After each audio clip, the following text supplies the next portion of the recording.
esté con ustedes. Lectura del Santo Evangelio según San Lucas.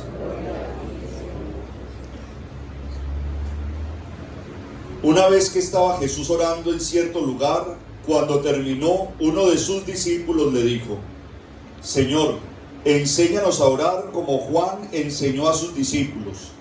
Él les dijo: cuando oren, digan: Padre, santificado sea tu nombre, venga tu reino, danos cada día nuestro pan cotidiano, perdónanos nuestros pecados, porque también nosotros perdonamos a todo el que nos debe, y no nos dejes caer en tentación.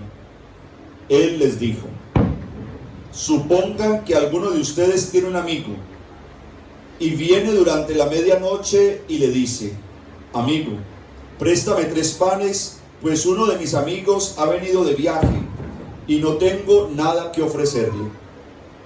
Desde dentro aquel le responde: no me molestes, la puerta está cerrada, mis niños y yo estamos acostados, no puedo levantarme a dártelos. Les digo que si no se levanta y se los da por ser amigo suyo, al menos por su importunidad se levantará y le dará cuanto necesite. Pues yo les digo: pidan y se les dará, busquen y hallarán, llamen y se les abrirá. Porque todo el que pide recibe, y el que busca halla, y al que llama se le abre. ¿Qué padre entre ustedes, si su hijo le pide un pez, le dará una serpiente? ¿O si le pide un huevo, le dará un escorpión? Si ustedes, pues, que son malos, saben dar cosas buenas a sus hijos, ¿cuánto más el Padre del cielo dará el Espíritu Santo a los que le piden? Palabra del Señor.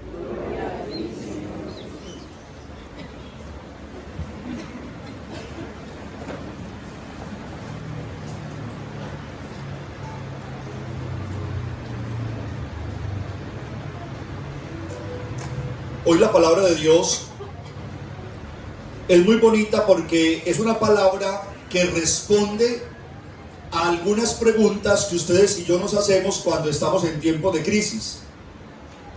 Cuando uno atraviesa momentos muy difíciles, uno fácilmente puede preguntarle a Dios: ¿por qué no me escucha? ¿Usted por qué no me oye? ¿Usted por qué me abandonó? ¿Por qué me dejó solo en esto?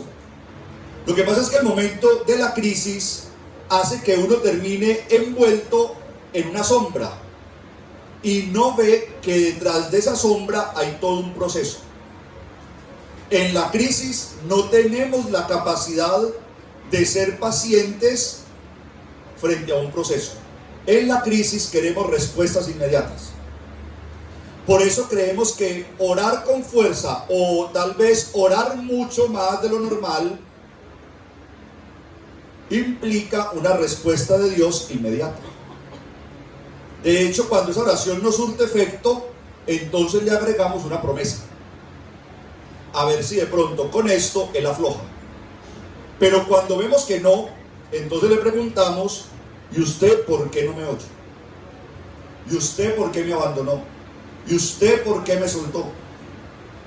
Pero el Evangelio de hoy nos entrega una certeza: toda oración que hacemos a Dios es escuchada por Dios y tiene una respuesta. Jesús dice: pidan y se les dará, busquen y encontrarán, llamen y se les responderá. Siempre a toda oración que hacemos hay una respuesta. Solo que la crisis no nos permite ver la manera como Dios ha respondido. Piensen, a cada oración le sigue un milagro, pero no siempre el milagro es como nosotros lo pedimos, es como Dios cree que a nosotros nos conviene. Pero como no tenemos la capacidad del momento de la angustia de esperar el proceso, entonces terminamos desesperándonos y peleando con Dios. Pero hay una certeza que nos entrega el Evangelio, se la repito: a toda oración le sigue una respuesta de Dios. Y esa respuesta de Dios es un milagro. ¿Cómo empieza todo? Los apóstoles empiezan a notar cómo Jesús todo lo que le pide al Padre, el Padre lo concede. Y ellos ven que cada vez que a Jesús se le acerca un enfermo, el enfermo le cura. Y cada vez que requiere un milagro, el milagro se hace. Pero ellos empezaron a notar que eso sucede cada vez que Jesús hace oración.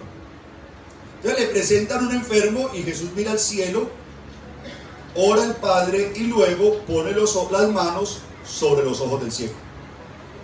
Y los ojos del ciego recuperan la luz. Entonces, luego de una oración hay un milagro en Jesús. Entonces los apóstoles se acercan a Jesús y le dicen: bueno, Señor, entonces enséñanos a orar. Si tú nos has dicho que podemos hacer los milagros que tú haces y cosas mayores, entonces queremos aprender la metodología para hacer milagros. Enséñanos a orar. Y Jesús les hace una oración espontánea, pero fue tan fuerte para ellos que nunca se les olvidó. Y nos la enseñaron a nosotros. Y es la oración del Padre Nuestro. Jesús les dice: Padre que estás en el cielo. Mire, solamente esa primera partecita ya le rompió a los apóstoles un esquema de vida espiritual. Un judío siempre oraba diciendo: Señor, Padre del cielo y de la tierra, dueño de todo lo creado, omnipotente. Y Jesús llega y les dice: venga, si usted va a orar para sentir cerquita a Dios, usted no puede estar orando desde tan lejos. Entonces váyase de una vez con toda. Padre, quite el Señor, quite el Todopoderoso, quite el Omnipotente y póngale de una vez Padre, acérquese usted a Él. Y ahí rompe el esquema, porque eso era inconcebible. El nombre de Dios ni siquiera se podía pronunciar en la religión judía. A Dios se le llamaba solo por Señor. Y Jesús viene y utiliza una palabra, ni siquiera es Padre. ¿Sabes cómo la traducimos? La palabra es Abba. Y Abba es la manera como un niño llama a su papá. Abba significa apá, pa, apacito, papito. Y Jesús le dice a los apóstoles: cuando usted ore, sienta a Dios cercano con ternura. Papi, esta es mi necesidad. Apá, apacito. Entonces miren que Jesús les dice: lo que busca la oración no puede ser un milagro. Lo que busca la oración tiene que ser una amistad con Dios. La amistad es la que va a facilitar después el milagro. Pero cuando ustedes y yo oramos, y Jesús dice, y hay que hacerlo con insistencia, hay que perseverar en la oración, hay que hacerlo todos los días. Y miren, eso es lo que se logra cuando uno tiene un buen amigo. Cuando uno tiene un buen amigo, en la medida en que se dialoga y se encuentran, se logra la confianza. Y cuando hay confianza, siempre hay tema para hablar. Entonces, cuando uno no tiene confianza con Dios, es cuando uno usa todas las fórmulas que se sabe. La oración de fulanito de tal, la oración de aquel, la oración del otro, la novena de este, la novena de aquel. Cuando usted tiene confianza con Dios, porque ya lo ha buscado permanentemente, porque ha intentado hablar con Él permanentemente, el tema fluye. Miren, cuando hay dos buenos amigos, tienen tema todo el tiempo. Y cuando se acaba el tema, basta con saber que está el uno al lado del otro. Y bueno, miren los enamorados. Los enamorados muchas veces ni dicen nada, pero son felices estando el uno cerca del otro. Entonces Jesús les dice a ellos: creemos una amistad con Dios. Y en la amistad, es que mire que todo es una táctica que Jesús nos enseña. Si hay dos buenos amigos que se están queriendo, que se están amando, en la confianza que se tienen, conocen la necesidad del otro. Y un buen amigo siempre va a querer que el otro esté bien. Por lo tanto, va a hacer todo lo posible por poner al servicio del otro lo que el otro necesita. A eso lo vamos a llamar milagro. Entonces, si ustedes y yo entablamos esa amistad con Dios, imagínense, le dedicamos nuestro tiempo, lo buscamos todo el tiempo, conversamos con Él en todo momento, Él, como buen amigo, va a hacer que lo que yo necesite empiece a encontrarlo en el camino de la vida. Ese buen amigo se va a preocupar de que yo siempre esté bien. Y esa preocupación de Dios de que yo siempre esté bien es lo que vamos a llamar milagro. Entonces miren que no hay necesidad ni siquiera de decirle a Dios cuál es la necesidad. Es necesario simplemente ser amigos de Dios, ser cercanos a Dios. Ahora, piensen ustedes que cuando Dios nos concede algo que le estamos pidiendo, Él no nos lo entrega a la primera vez que se lo pedimos. Y ahí está el ejemplo del amigo inoportuno, el que va a la casa del otro a medianoche a pedir un pan y el otro le responde que ya está acostado, que vuelva mañana, pero el amigo no deja de tocar la puerta. Entonces dice Jesús, si no le da el pan porque es su amigo, le dará el pan para que no moleste más. Y dice, así es Dios. Dios espera que nosotros le manifestemos la fuerza del deseo que tenemos para Él responder con lo que necesitamos. Piensa que si usted está pidiendo a Dios un milagro, ¿qué es un milagro? Un milagro es un deseo grande en usted de que suceda algo. Y entonces Dios quiere ver qué tan fuerte es ese deseo del milagro que usted pide. Qué tan convencido está usted de ese milagro y que usted no se vaya a encartar después con el milagro que pidió. Entonces cuando usted empieza a buscar a Dios, usted tiene que meterse esta imagen en la cabeza. Piensen en esto. Imagínense ustedes que Dios en el cielo, por ubicar algún lugar, tiene una cajita para cada uno de nosotros. Y esa cajita está marcada con el nombre de cada uno de nosotros. Son las bendiciones que Dios tiene para usted, para usted, para usted. Hago un paréntesis. Las bendiciones suyas en esta cajita no le sirven a usted porque las suyas están en esta cajita. O sea que la envidia acaba con cualquier bendición. Pero ya de eso hablamos hace como 15 días. Pero entonces esa cajita de bendiciones de cada uno, cuando cada uno ora, lo que hace es pegarle un rasguño a esa bendición. Y cuando vuelve a orar, rasguña otro pedacito, es que es suyo. Él la creó para usted. Y como usted sigue orando, rasguña otro pedacito. Y rasguña otro pedacito, hasta que Dios dice, no, la fuerza de ese deseo, de ese corazón, no merece rasguñar más. Vea, amigo, aquí está el resto de la bendición. Aprovechelo, disfrútelo, eso es suyo. A eso le llamamos milagro. O sea, el milagro tiene un 50% nuestro y un 50% de Dios.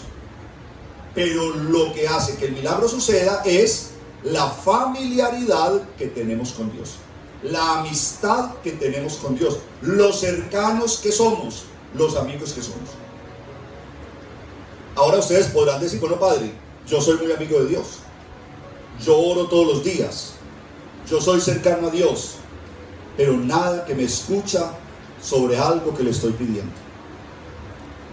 Padre, yo todos los días estoy en función de Dios y Dios parece que se olvidó de mí. Entonces tenemos que escuchar con atención la primera lectura de hoy, del libro del Génesis. A veces le pedimos a Dios algo que no nos va a funcionar y Dios, en el amor que nos tiene, no puede darnos lo que nos puede hacer daño.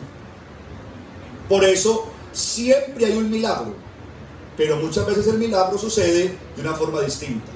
Si no, recuerdo lo que les decía al principio, como estamos en la crisis, no soportamos con paciencia el proceso. Pero cuando pasa el tiempo y miramos atrás, decimos, tenía que suceder de esa manera. Dios nunca me abandonó, solo que yo no lo vi. Yo no lo logré escuchar, pero nunca me abandonó. Si Él me hubiese concedido lo que yo le pedía, ahí me hubiera estancado. Pero como Dios me ayudó en lo que yo realmente necesitaba, por eso hoy agradezco en el punto que estoy. Miren qué le pasó a Abraham. Abraham va a rezarle a Dios, a orar a Dios, porque Dios va a acabar con Sodoma y Gomorra, porque se pervirtió la ciudad. Y entonces Abraham va y le dice, Señor, pero ¿cómo vas a acabar con la ciudad? Y si de pronto hay 50 justos, ¿vas a matarlos a todos, aún teniendo justos ahí? Y Dios le dice, bueno, Abraham, si hay 50 justos, por esos 50 perdono toda la ciudad. Y entonces Abraham se pone a pensar y dice, a ver, por los 50. Señor, y si solo hay 40. Si hay 40, perdono toda la ciudad. Mira lo que está pidiendo Abraham. Señor, y si de pronto hay 30. ¿Hasta cuánto le rebajó? Hasta 10. Pero ahí para la lectura. Pero la lectura sigue. Y dice, Señor, ¿y si solo hay 5? Y Dios le dice, Abraham, dejémonos de bobadas. Ni su familia es justa. El único justo es usted. Por usted voy a salvar a su familia. Tome a su familia y salga de la ciudad. Pero Señor, ¿por qué me arrancas de mi ciudad? Pero Señor, ¿por qué me sacas de ese trabajo? Pero Señor, ¿por qué se acabó esta situación? Esas son las respuestas que no se van a dar, pero que las vamos a comprender con el paso del tiempo. Te saqué de aquí porque aquí no florecías. Te puse aquí y mira el árbol frondoso y los frutos que das en este lugar. Pero me hace mucha falta lo que había acá. Sí, pero ahí solamente había un apego que no funcionaba más. Por eso te puse acá. Entonces miren qué tan bonita la fe y qué tan bonita es la amistad con Dios. Es un Dios que ese buen amigo logra identificar el punto exacto de lo que usted necesita. No es un amigo que identifica una petición. Es un amigo que conoce a ciencia cierta una necesidad. Y eso se logra cuando hacemos oración. Mire qué tan bonito. Ahora pues a esta predicación me falta otro pedazo, pero no se la voy a decir, para terminar esta reflexión hablando de los abuelos. Yo me pongo a pensar, qué susto para la generación que sigue cuando ya no estén los abuelos de ahora, o los adultos mayores de ahora, y un poquito más. Porque entonces esta nueva generación está creciendo sin la necesidad de una amistad con Dios. Son nuestros abuelos y adultos mayores los que nos sostienen en esa amistad con Dios. Yo recuerdo que hace 10 años que estaba en el parque trabajando, el párroco creó un grupo que me pareció una bobada y me lo encargó a mí. Y el grupo se llamaba las abuelas catequistas. Le dije, pero padre, ¿pero para qué? Me decía, Luis Carlos, usted se va a dar cuenta en unos años que los únicos que le van a hablar a los niños de Dios son las abuelas. Y les van a hablar de Dios porque les tocó cuidar a los niños. Y como ellas todo el tiempo son espirituales, los niños van a crecer con una espiritualidad. Porque los papás de hoy creen en Dios, pero no tienen tiempo de hablarle a sus hijos de Dios. Entonces los abuelos son los que nos sostienen en la fe. Qué susto cuando acaben. ¿Quién va a hacer que ese vínculo entre Dios y nosotros permanezca firme? Y a esto traigo un dicho del Papa Francisco, que se lo escuché alguna vez, era como un dicho argentino, y él decía, hablando con los abuelos, les decía, los jóvenes caminan rápido, y hacía un paréntesis, tienen que caminar rápido, la vida no les permite caminar lento. Y volvía al Papa y decía, los jóvenes caminan rápido, pero los viejos conocen el camino. Pero los viejos conocen el camino. Por eso sentarse a escuchar a los abuelos es sentarse a escuchar una manera como se transita el camino. Sentarse a escuchar a los adultos mayores, escucharles sus historias, sus pasajes, sus cuentos, es empezar a adquirir una sabiduría que nosotros ya no vamos a conocer, porque estamos creando una sabiduría nueva. Pero esa sabiduría de ellos va a fortalecer, a completar y a acompañar la que estamos aprendiendo nosotros. Escuchar a los abuelos, compartir con ellos, pasar tiempo con ellos, no es otra cosa que escuchar de qué manera uno se levanta en ciertas situaciones y cómo se recupera de otras situaciones y cómo uno logra llegar a tantos años pasando por tantos obstáculos. Escuchar a los abuelos es uno quedar hasta con pena, porque uno hoy con cualquier cosita pega el grito en el cielo. Ellos le dicen a uno, y yo quedé viuda a los 17 años con 8 hijos, no sé cómo, pero quedó con 8 hijos a los 17 años, y los saqué adelante, y mire, a cada uno le di lo suyo, ahora todos sacaron su familia adelante, no sé ni cómo lo logré, pero perseveré, y Dios nunca me falló. sale a escuchar al abuelo. Y a nosotros hoy simplemente se nos quiebra cualquier cosa, se nos choca el carro y nosotros entramos en cólera y queremos morirnos porque se acabó el mundo. Claro, cada cosa trae su complejidad, pero escuchar a los abuelos nos da a entender que hay cosas complejas que no ameritan entregar y gastar la vida, porque la vida se necesita para otras todavía más difíciles. Entonces, qué bueno que hoy estamos celebrando a los abuelos y a los adultos mayores, y hoy tenemos que decirles a ustedes: no se queden callados, no me pongan a pelear, cuenten sus historias. Necesitamos escuchar todas sus historias, todos sus cuentos. Necesitamos de su sabiduría. Estamos creciendo creyendo que el mundo lo hacemos nosotros, pero el mundo ya viene con un recorrido y parte de ese recorrido lo tienen ustedes. Entréguenlo, lo necesitamos. Pero también hay que decirle hoy a los más jóvenes, a los que están en esa edad madura, en los que apenas estamos empezando, tenemos que decirles: hay que gastar tiempo con ellos, hay que gastar tiempo con los abuelos, con los adultos mayores. Esos pozos de sabiduría se nos están muriendo hoy de soledad, se nos están muriendo hoy de tristeza. Todo lo que tienen dentro de ellos para entregárnoslo los está ahogando, no tienen a quién entregárselo. Hay que pasar ratitos. Que no nos pase un solo día sin conversar con esos papás que ya están mayores. Un ratico al menos para escucharles sus desahogos. Que no se nos pase la vida queriendo compartir con ellos, pero no podemos. Y cuando se nos mueren, ahí sí podemos. Por eso, hoy simplemente recordemos ese dicho del Papa. Los jóvenes caminan rápido. Creemos que tenemos el mundo en las manos, pero solo ellos saben cómo se levanta uno cuando decae. Solo ellos conocen el camino. Y a ellos les pedimos, a ustedes les pedimos, que no dejen de pedirle a Dios por todos los que vamos en esta lucha apenas. No dejen de pedirles. ¿Saben por qué? Porque todo lo que ustedes pidan con fe, Él se los concederá. Todo lo que pidan con fe, Él se los concederá. ¡Qué bendición es tener cerquita de uno un adulto mayor que en su tiempo libre ora por nosotros! Porque nos hace cada vez más fuertes. Si nosotros no tenemos tiempo de hablar con Dios, ellos hablan con Dios de nosotros más del tiempo que nosotros hubiésemos dedicado.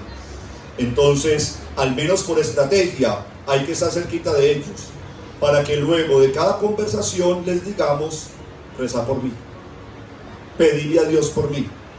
Y acuérdense, pidan y se les dará, pero hay que pedir, que al menos ellos pidan por nosotros. Amén. ¿Ustedes creen en Dios?